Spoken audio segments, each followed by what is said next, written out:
Հայաստանի արվեստի վաստակավոր գործիչ գեղանկարիչ Սամվել Սևադան է։ Արվեստասերների հետ հերթական հանդիպումից առաջ ինքն իրեն ու կտավներին յուրահատուկ տրամադրություն է հաղորդում երաժշտության միջոցով։ Աբովյանի հայ եւ ռուս ժողովուրդների բարեկամության թանգարանում ներկայացված են գեղանկարչի 80-ից ավելի գործեր վառ գույներով ու տարբեր թեմաներով։ Ակնկալում եմ իհարկե հատկապես աբովյանցիների ներկայությունը, որովհետև ցուցահանդեսը տևելու է մինչև ամսվա վերջ, մինչև հունիսի 1-ը, եւ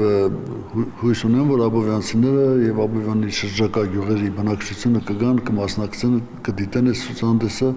ինձ համար դա շատ մեծ պատիվ կլինի։ Գեղանկարիչը չի հիշում, թե քանի անհատական ցուցահանդես է ունեցել, բայց կույսի համաստեղություն շարքի ցուցադրությանն այլ եռանդով է պատրաստվել։ Ասում է, կարևորում է հատկապես մարզաբնակներին արվեստին մոտեցնելը։ Նույնիսկ շրջիկ ցուցահանդեսներ եմ արել գյուղերում, իմ ուսանողների հետ, լուսանկարչական ցուցահանդեսներ, գեղանկարչական աշխատանքների ցուցահանդեսներ,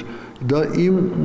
կարելի ասել իմ հոբբին է, դա այդպես բան ունեմ, ոչ մի պարտականություն չկա, դա պարտավորվածություն է ինձ համար, ամբողջ Հայաստանով մեկ ես շրջում եմ, ցուցադրություններ եմ կազմակերպում, դասախոսություններ, հանդիպումներ